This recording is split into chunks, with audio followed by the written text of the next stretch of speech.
My name is Aid McCormack. I'm an independent consultant focused on, if you like, disruption readiness. In terms of industry disruption, we are seeing a whole set of forces at play. At this point in time, it's largely around biological disruption in the form of COVID-19. But of course, there's also digital disruption, political disruption, economic, social, war for talent, war for natural resources, even the space race. All of these things are conflating together to create a kind of compounding and unknowable future. I think one of the things we need to kind of understand is a lot of people are confused as to what digital is, and people talk about digital transformation and so on as if it's some sort of technology makeover.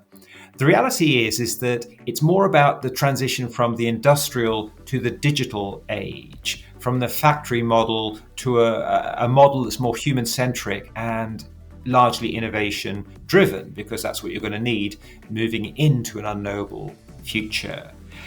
One of the interesting things that I'm seeing in terms of our move into the digital world is that more and more of us are spending more and more of our time in the digital realm, so to speak. So we're living increasingly digital lives.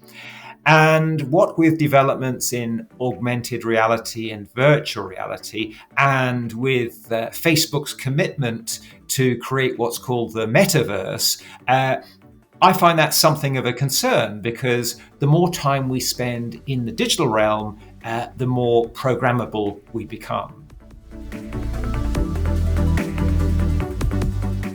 I think when it comes to organizations' attitudes towards their talent, their people, so to speak, in the industrial era, essentially people were just cogs in the machine, and essentially they were technology placeholders. So we would rather have 100% technology in the industrial model, but we had to have people, and the people had to be trained in order to be compliant cogs, so to speak. However, the investment in people would be minimized, if you like, and any cog that plays up just simply gets replaced.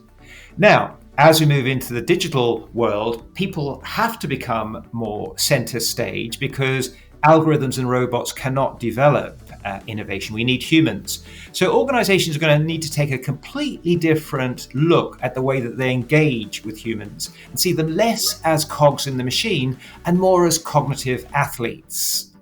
And the name of the game is to turn your organization into a cognitive gymnasium where great athletes go to train with great athletes. And training, education is very, very much, is key to all of that. I'm not seeing much of what I've described going on. There's few exemplary organizations like Google and Apple and perhaps Microsoft, but by and large, organizations are generally treating their people like cogs, and therefore training will be kept to a minimum.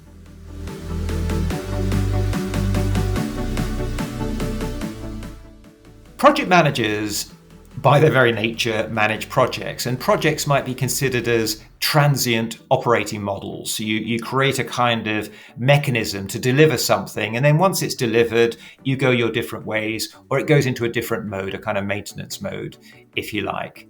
That's what standard business is going to increasingly look like. A series of transient business models. And those business models are not just serial in nature, they're running in parallel as well. So the nature of running a business will in fact be akin to running a portfolio of experiments or projects or business operating models. This is an opportunity for project managers, project leaders to shine, because increasingly this puts them in a place where they are best equipped to lead this, if you like, multi-business model business. So you might say the leaders of the future will have a very solid grounding in project management.